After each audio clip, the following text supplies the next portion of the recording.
September 30th, 1999, Tokaimura, Japan.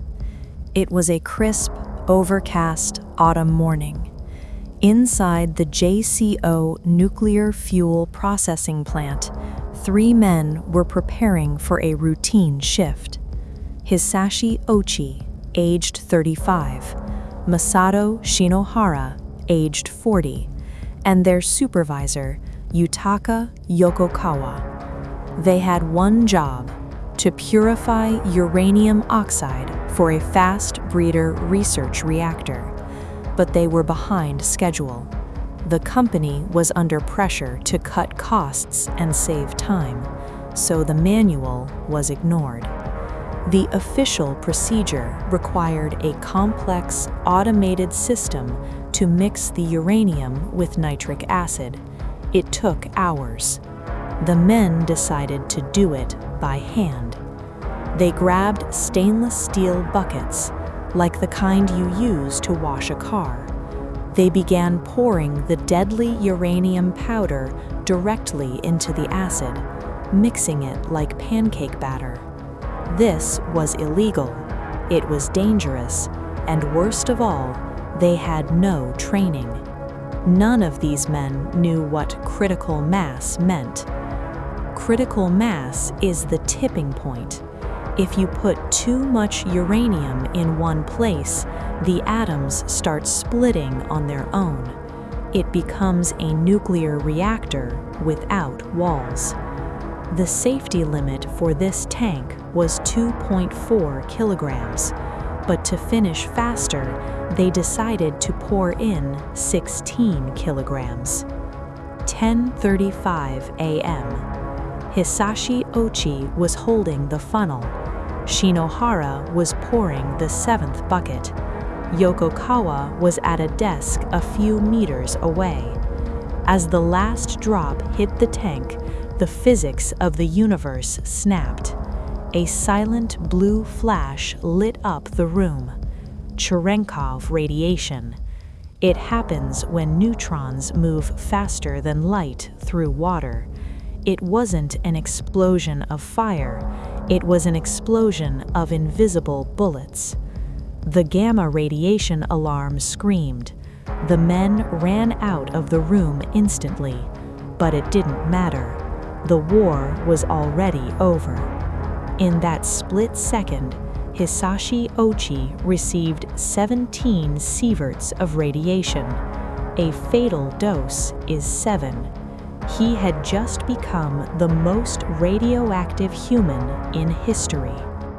Within minutes, ambulances arrived. Ouchi was rushed to the National Institute of Radiological Sciences in Chiba. When he arrived, the doctors were confused. He walked in, he was conscious, he had a slight fever and his right hand was red and swollen, but otherwise, he looked completely normal. This is called the walking ghost phase.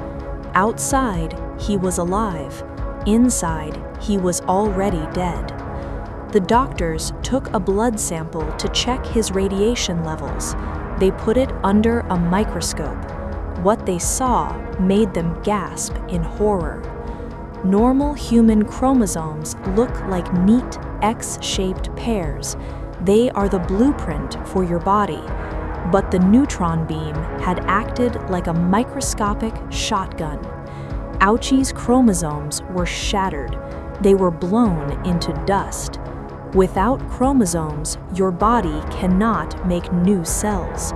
The test results confirmed the worst.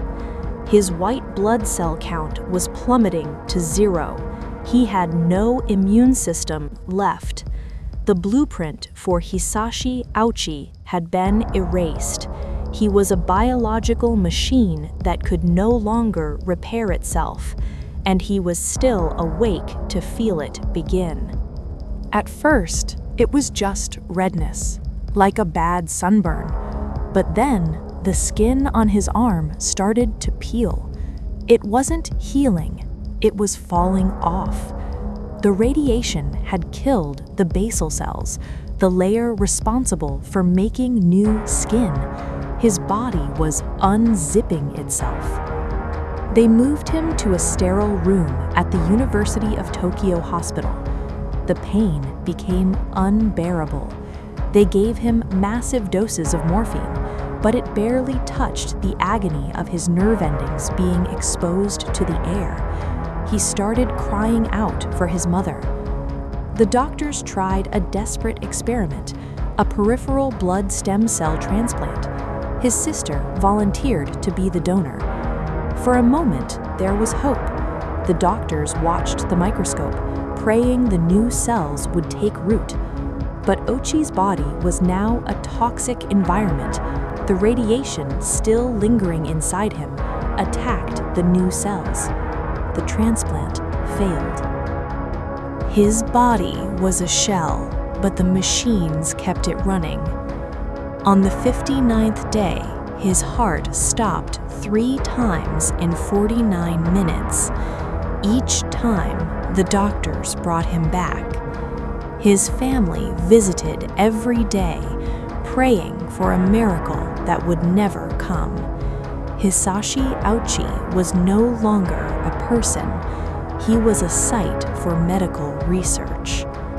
December 21st, 1999, the 83rd day.